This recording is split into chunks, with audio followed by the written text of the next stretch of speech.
Morning, students. Uh, Today we are going to focus our study on the economic expansion of the Roman Empire, and then after controlling the workers. Understand? The two factors were the very important for the economic growth of the Roman Empire. So first of all, we shall focus on the economic expansion of the Roman Empire, because since the we know that most of the territories which were under the control of this vast Roman Empire across the three continents now yielded the high productions in the every field. And no doubt, the Roman Empire was the economically very prosper empire, or it's had the stable economic infrastructure. इसका जो economic infrastructure था वो बिल्कुल stable था, और एक substantial number it had this empire has a substantial number of mines, quarries, brickyards, olive oils, factories, harbor. These kinds of the production and manufacturing things were found there, and trade was in a very flourishing and the very in the brisk state. It was the very trade was very fast and in the brisk or in a very flourishing state, or particularly the exchanges made particularly in the goods, major goods like the wheat, wine, and olive oils. These were the major commodities of the trade, which now dominated in the uh, trade, dominated in this trade activities. These goods से dominated. जैसे wheat हुआ, olive oils हुआ, and the wine. ये three things जो थे, commodities जो थे, ये ट्रेड में काफी इनका एक्सपोर्ट और इंपोर्ट होता था ऑन ए लार्ज स्केल. और these crops were now these goods were consumed by the common man or by the elites in a huge quantities.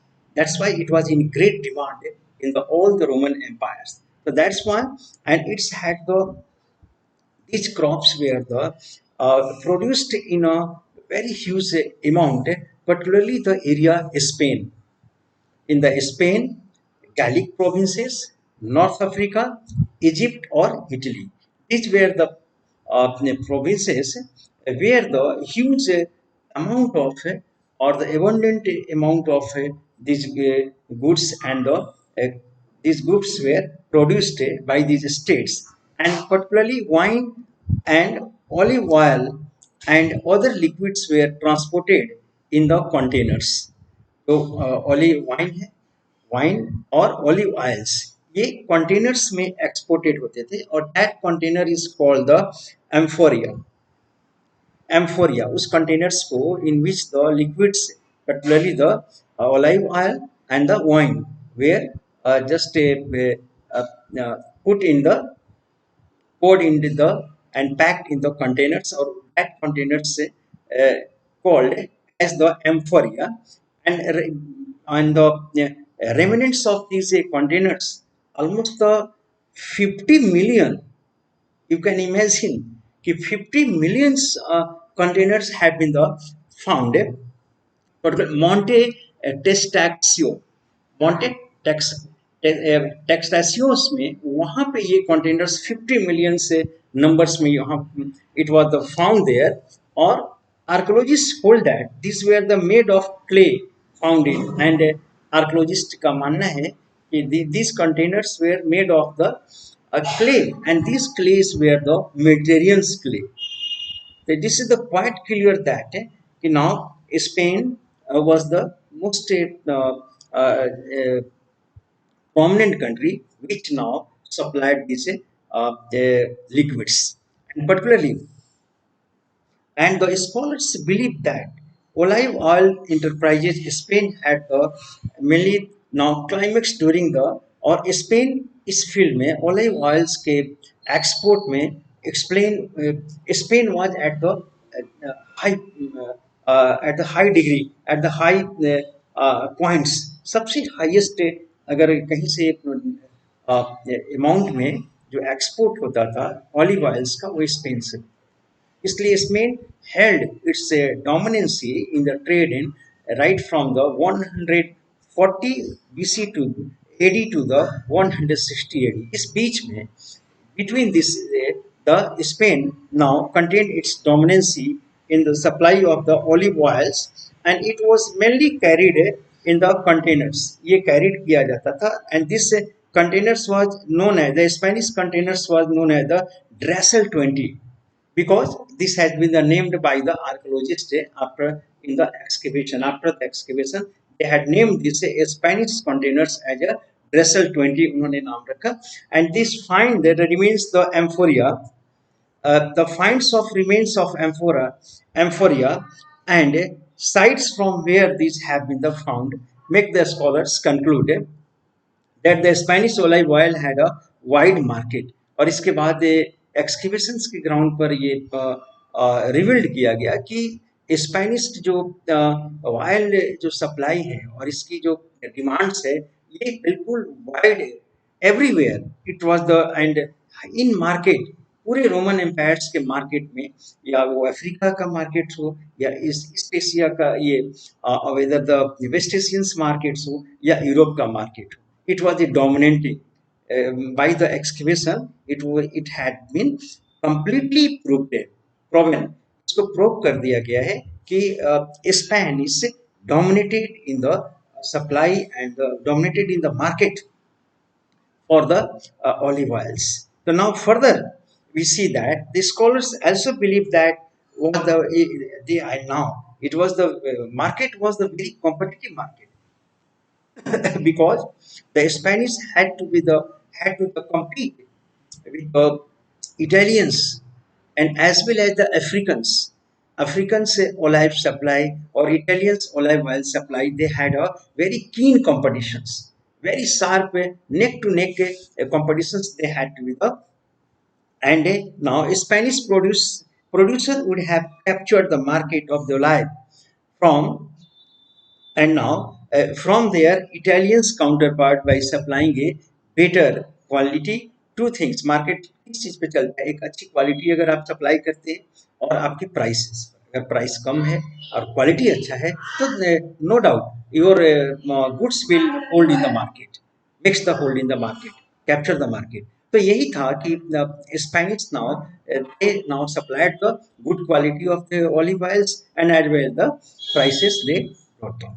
So these two things, factors, were very much decisive factors in the dominancy of the market for the because the Spanish dominated in the market. The further students, now we see that from various regions were always making efforts to establish their respective control on the market of the different communities. So now the producers, landlords, producers from the various part of the empire, vast Roman Empire, they were making their endeavors and their efforts to capture the market and the market. They wanted to be the dominant. Their commodities would dominate in the market. Okay, that's where they were making the efforts. Later, the North Africa producer also became the dominant in olive market, just like the Spanish producers. So his competitions may come ahead against the Spanish, who emerged stronger and the equal. Those were the Africans producers. Now they emerged very dominant in the market because they produced the very fine qualities, began to supply, and the price at reasonable prices, genuine prices. They supplied the olive oils. That's why they began to dominate over the Spanish supply. Later on, Africans and became the dominant, and moreover, Africans maintained its a dominance olive oil in production through most of the third and fourth century में Africans इसमें olive oils में dominance इन्होंने market में बना दिया, and third and fourth century like that. But after the 425 AD, again a change happened. That change what the East became the main producer of olive oils. जैसे Syria था, Antioch है, Syria है, जो ये इलाका था वेस्ट वेस्ट एशिया जिसे हम कहते हैं, इस इलाके में इस दिन दिस एरिया ये regions and territories now come ahead in the olive oil productions. In field of the olive oil productions, they emerged and they came ahead and competed, started competing with the African olive oils supplies. So as a result, now there was a steep decline in number. We see that there was a steep decline in number of containers coming from Africa. और ये चीजें होती कि gradually जो इस containers की जो findings है, जो कंटेनर्स का, उसके कंटेनर्स के नंबर में रिड्यूस होने लगे. So no doubt, it is quite clear that now the demands of Africans olive oils began to fall and deteriorate. And as their containers was the leisure in the markets and the other places. So this was quite. So the East now dominated in the market or during the closing years, 5th century, beginning of 6th century, and the traders from the Asians, Southern Asian Minor, Turkey, Syria, Philistine became the major exporter of the wine and olive oils. अब market पे जो capture करने की जो countries थे उसमें Aegeans थे, southern Asians minor, Turkey territory, Syria और फिलिस्तीन. ये एरिया में अब वाइन और ओलिव ऑयल पूरे रोमन एम्पायर में अब ये सप्लाई करना 6th सेंचुरी ऑनवर्ड्स इनकी डोमिनेंसी. तो वी कैन सी दैट कि हाउ द मार्केट से डोमिनेंसी चेंजेस और the end the market calculations time to time. आज जो है जिनका मार्केट है कल नहीं रहेगा. देन आफ्टर आफ्टर तो मार्केट क्या है कि ये चेंज होता रहता है मार्केट्स. तो इसी तरह से मार्केट नेक्स्ट हम देखते हैं इकोनॉमिक डिस्पैरिटीज. रोमन एम्पायर में अगर देखा जाए तो economic disparities for a persons economic disparities Roman empire में था. Economic, some were the very rich, some were the poor, some were the elites were some were the good, some areas were the much producers, some areas were lesser producers of the goods. And this was the because of the reason empire was very fertile, whereas lands of some regions were not fertile. Because since the Romans now captured the vast area, so that's why it was natural that some parts was some regions where the much fertile, where the prosperity, naturally there will be the prosperity there. Some parts regions where the deserted, and some parts where the semi-arid lands, not producing lands. So that's why they were people living there. They had to be the lead had to lead a very hard life, hard pressed life. तो ये depend करता है कि वहाँ की topography, geography और उनके जो रिसोर्सेस हैं वो हाउ मच दे है and what kind of the resources they. Unless that depends upon that. So the it was therefore there were much less advanced state. कहीं कहीं बहुत एडवांस स्टेट थे. ये फॉर एग्जांपल जैसे देखा जाए कि land of a Campania, Sicily, Sicily southern Italy का एक पार्ट है, Sicily and the Fayum in Egypt, Galilee, Byzacium's Tunisia में है ये, एंड सदर्न गॉल जो कि हम Gallia, Narbonensis and the Baetica southern Spain was very fertile. In areas जो थे under the control of past Roman Empire, यहाँ fertility बहुत ज़्यादा थी, प्रोडक्शंस बहुत अच्छे होते. अंडरस्टैंड. तो बट नेचुरल है कि people's life would have been the very prosper and very. And similarly, we come to know from the accounts of writers जैसे स्ट्राबो और प्लिनी. ये हिस्टोरियंस ऐसे हैं, ये बहुत फेमस हिस्टोरियन है और इन्होंने भारत के बारे में भी लिखा है. जब आप एंशिएंट हिस्ट्री पढ़ेंगे तो स्ट्राबो और प्लिनी, प्लिनी का नेचुरल हिस्टोरी का इसने लिखा है, जिसमें कि इसने रोमन और इंडियंस जो ट्रेड थे टाइम में उसके बारे में इसने लिखा है बहुत डिटेल से. द नेचुरल हिस्टोरी का इसकी बुक का नाम है. And that the all these regions were the most densely settled and were now counted at the wealthiest part of the empire. जैसे स्ट्राबो और प्लिनी ने कहा कि most of this cities and towns and regions were densely settled. Densely settled इलाका कौन होता है? जहाँ की बहुत प्रोडक्शन और रिसोर्सेज जहाँ पे बहुत अच्छे हैं। ऐसे इलाके को डेंसली, वहाँ पे डेंसली बट नेचुरल है कि पॉपुलेशन ज़्यादा होगा, क्योंकि वहाँ पे फर्टिलिटी ज़्यादा है और एक रिसोर्सेज ज़्यादा है, वाटर्स ज़्यादा होंगे, फर्टाइल लैंड्स होंगे, जो that the upon that the people would have depended. तो ये this was the wealthiest and part of it. Campania was the exporter of the best kind of wine. इसने उसने कहा, हिस्ट्रियंस कहते हैं ये कैंपेनिया वाइन सप्लायर था। Sicily and Byzacium's were the exporter of wheat. Sicily और Byzantium से wheat exports किया जाता था। And moreover, and the dense cultivation was प्रैक्टाइज्ड in Galilei. dense cultivations, and according to the historians, Josephus एक इतिहासकार है, उसने कहा है कि land was so fertile that every inch of the soil was cultivated by the inhabitants। उन्होंने कहा कि lands इतने fertiles थे कि not a single inch was left unarable, uncultivated, एक भी इंच अनकल्टिवेटेड नहीं छोड़ा जाता, इतने लैंड्स फर्टाइल थे।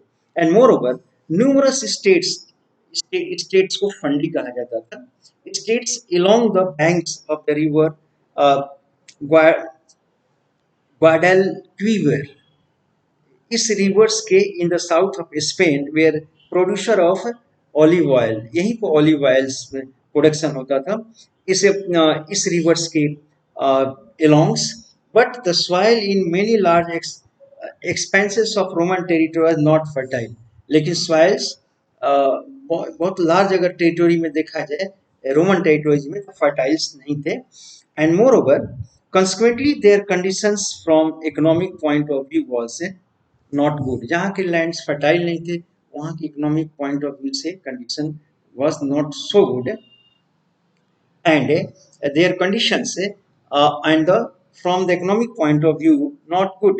The contemporary sources suggest that countryside of the Numidia, modern Algeria जिसको कहते हैं, there was a regular annual movements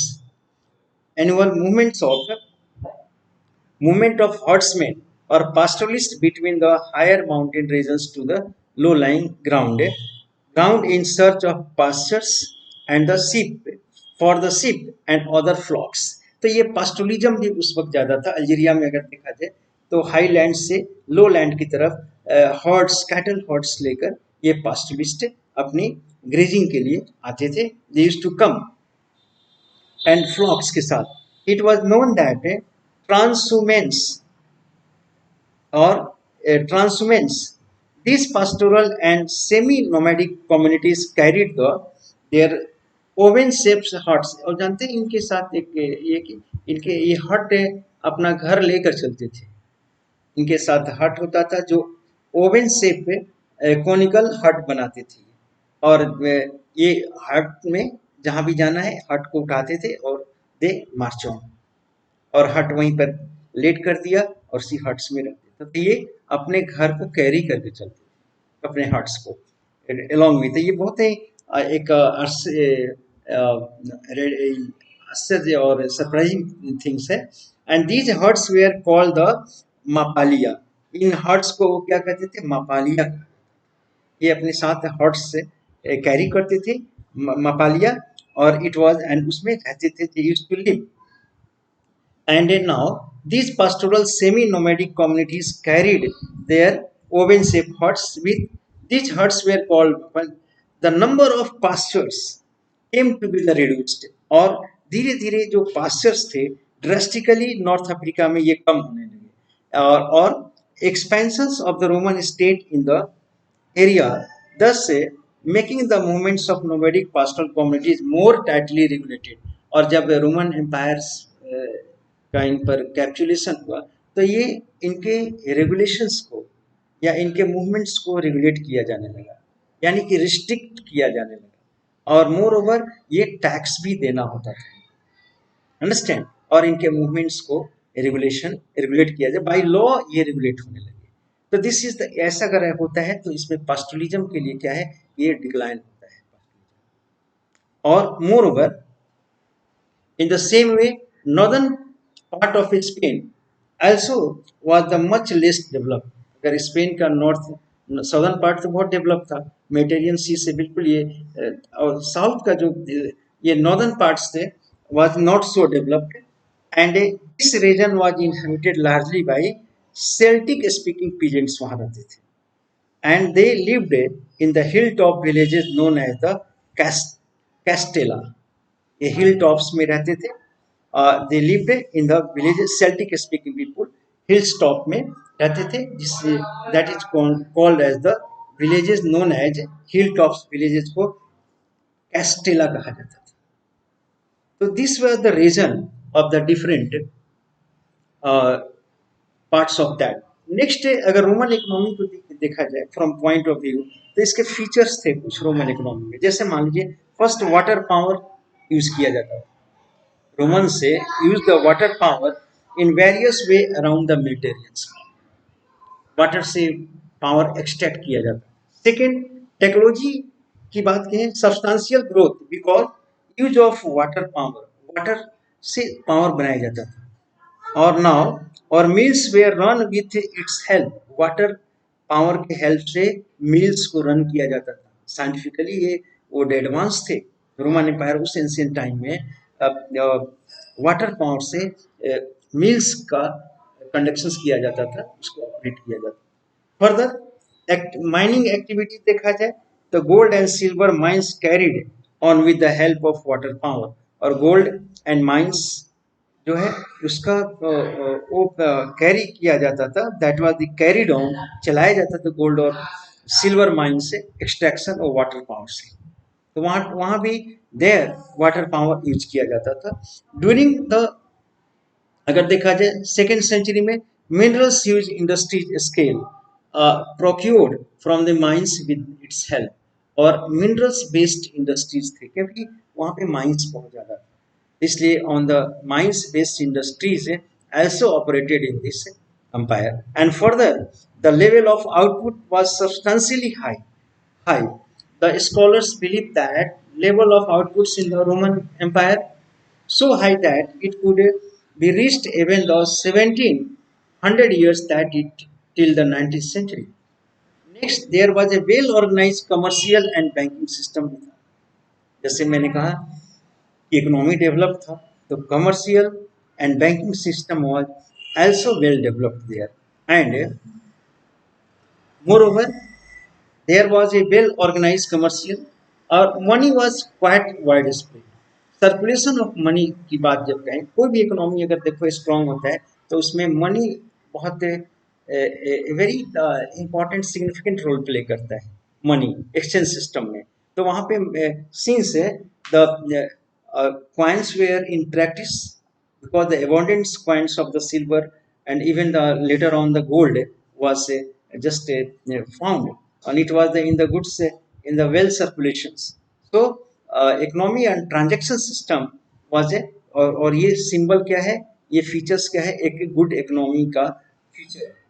circulation, more circulation of money indicates the good economic system, and moreover important towns which were center of industrial commercial activities existed in different parts of the empire, और commercial centers से industrial centers different Roman empires में exist करते थे। तो इसलिए economic point of view से या trade के पॉइंट ऑफ व्यू से हम लोगों ने देखा या प्रोडक्शन के पॉइंट ऑफ व्यू से, और तो ये एक बहुत गुड एंड फ्लोरिस्टिंग कंडीशंस में वहाँ पे थे।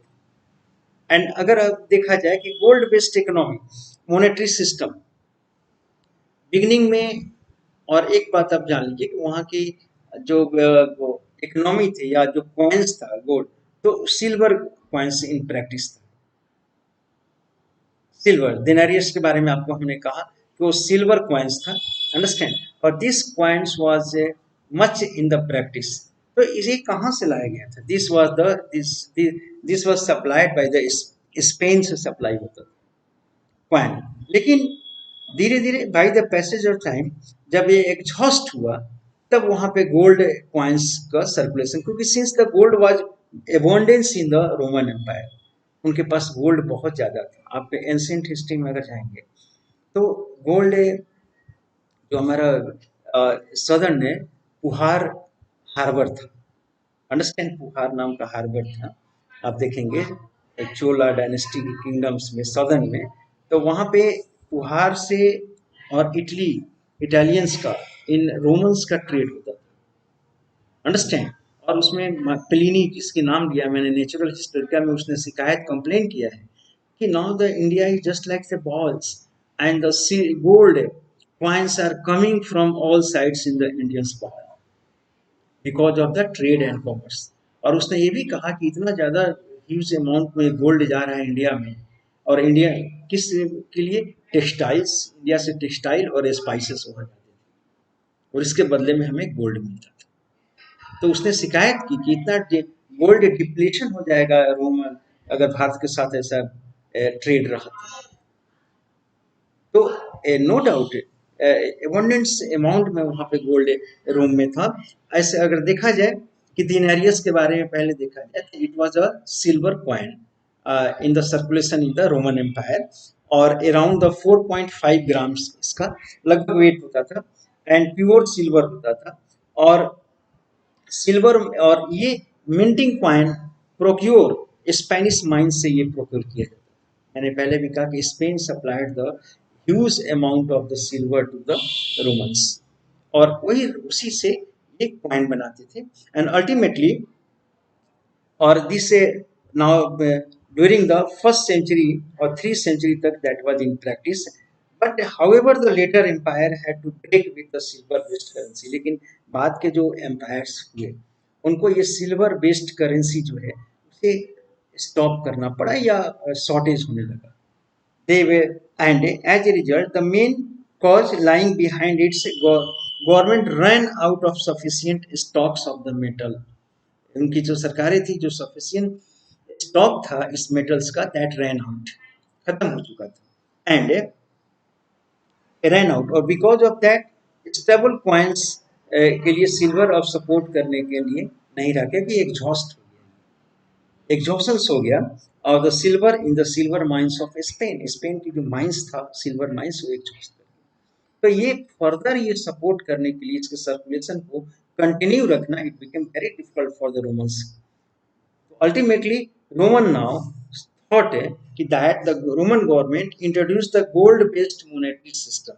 उन्होंने gold coin to meet the circulations and the requirements, gold coin, or this new monetary system, gold was now founded by the emperor Constantine। कॉन्टेस्टाइन ने इसको शुरू किया, स्टार्ट किया गोल्ड कॉइन्स। क्यों कि सिल्वर से एग्जॉस्ट होने के बाद he was just compelled to now bring in circulation the gold coins। कॉन्टेस्टेंटाइन ने ऐसा किया, and the gold based currencies remained in the wide circulation throughout the late antiquity, last तक ये इट वाज इन कंटिन्यूएशन।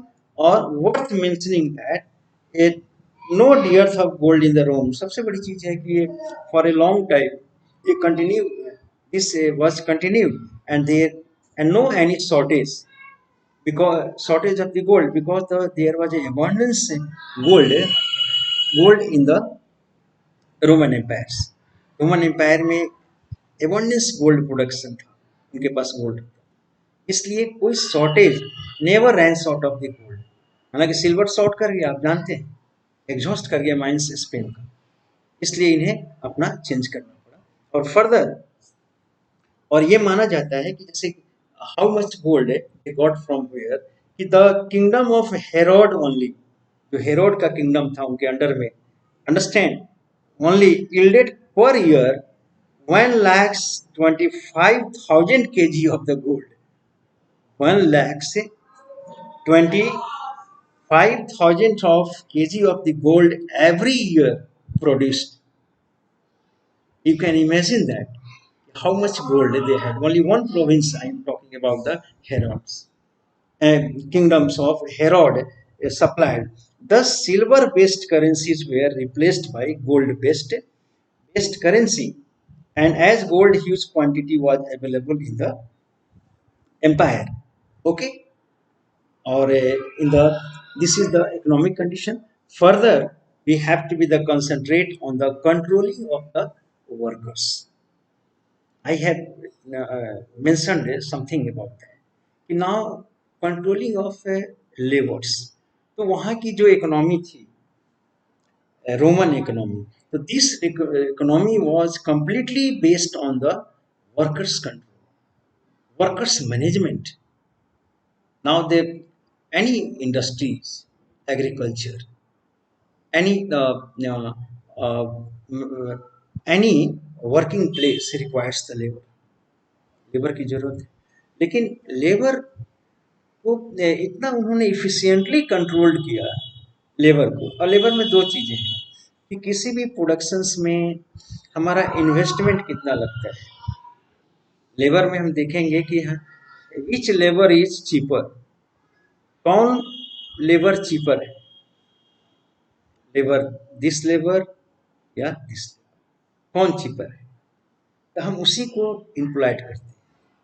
तो यहाँ पे मैंने वहाँ की जो लेबर सिस्टम थी, लेबर जो मैनेजमेंट, वो अब पूरी लेबर सप्लाई था वो स्लेव्स से होते थे, स्लेव्स में, और स्लेव्स से रिलेटेड बहुत से रूल्स थे, और slaves were strictly dealt, very strictly dealt there, slaves were, and they were deployed at the different production system of the production. और लेकिन बाद में later on slave system, slaves को कम लगाया जाने लगा। लेकिन हम ये देखते हैं कि स्लेवरी सिस्टम जो था वो इकोनॉमिक का बैकबोन था, क्योंकि आप जानते हैं कि किसी भी कंट्री का इकोनॉमी का जो बैकबोन है, जो वर्क, वो क्या है, वर्क फोर्स है। अगर वर्किंग फोर्स न रहे तो इकोनॉमी कोलैप्स कर जाएगी। फैक्ट्री कैसे चलेंगी, कहीं भी किसी भी स्किल्ड और अनस्किल्ड जो वर्कर है उसी पर प्रोडक्शन। तो कुछ नेक्स्ट पीरियड में हम लोग, कमिंग पीरियड में हम स्लेवरी लेबर मैनेजमेंट पर और कंट्रोलिंग ऑफ वर्कर्स पे हम लोग फोकस करके फिर अगला टॉपिक्स हम लोग उसमें हम मर्ज करके आगे चलेंगे। अंडरस्टैंड? तो आज समझ गए कि इकोनॉमिक और ट्रेड एंड कॉमर्स से रोमन एम्पायर में इजिली आप समझ सकते हैं। और आप खूब रीडिंग लगाइए, पढ़िए NCERT, you read every lines और each lines, एंड क्योंकि ऑब्जेक्टिव इस 20 मार्क्स का है इसमें। तो आज के लिए और टुडे हम लोग यहीं पे स्टॉप करेंगे। तो और नेक्स्ट टाइम में अगला टॉपिक्स कुछ कंट्रोलिंग वर्कर्स से हम डिस्कस करेंगे, और देन आफ्टर जो फर्दर टॉपिक्स रहेगा उससे, ठीक है? तो और नोट्स बनाइए आप और क्लास करिए, क्योंकि बुक लीजिए, स्टडी करिए once time, do study there. Study करने के बाद आप हमारे साथ सुनिए, listen to me and read the book, इतना काम आप करते चलिए, तो everything will be the clear, हर चीज क्लियर होगा। लिसन टू मी, मैं क्योंकि मैं whatever I am telling आप सुनिए, इस टॉपिक से हम रिलेट करके चल रहे हैं, और वहाँ पे आप एवरी डे उसको एक बार पढ़िए, पहले भी पढ़ लीजिए आप बाद में, लेकिन पढ़िए जरूर वंस टाइम। सोशियोलॉजी के लिए भी मैं कह रहा हूँ और हिस्ट्री के लिए कि आप वंस टाइम आप पढ़िए, क्लास जरूर बैठिए सुनने के लिए। जब तक आप सुनेंगे नहीं, पढ़ना अपने से पढ़ता है, बहुत सी चीज़ students understand lots of things, लेकिन उसको आप हमारे साथ रहेंगे तो दैट विल गिव योर एक डिफरेंट कॉन्सेप्ट बनेगा, एक परमानेंट, एक परपेचुअल कॉन्सेप्ट बनेगा, concepts, that will help you lot. तो इसलिए ये एडवाइस है आपके लिए, आप जरूर बैठिए और आप सुनिए, लिसन वेल, एक आपका रिवीजन होगा, कुछ अपने से पढ़ेंगे और आपका आगे एडवांस होगा। Nothing will be the difficult to you.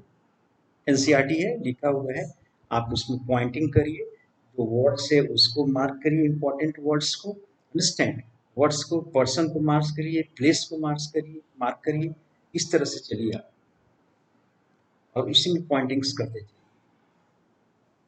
Understand? तो टुडे दिस इज द, सो अगले में हम लोग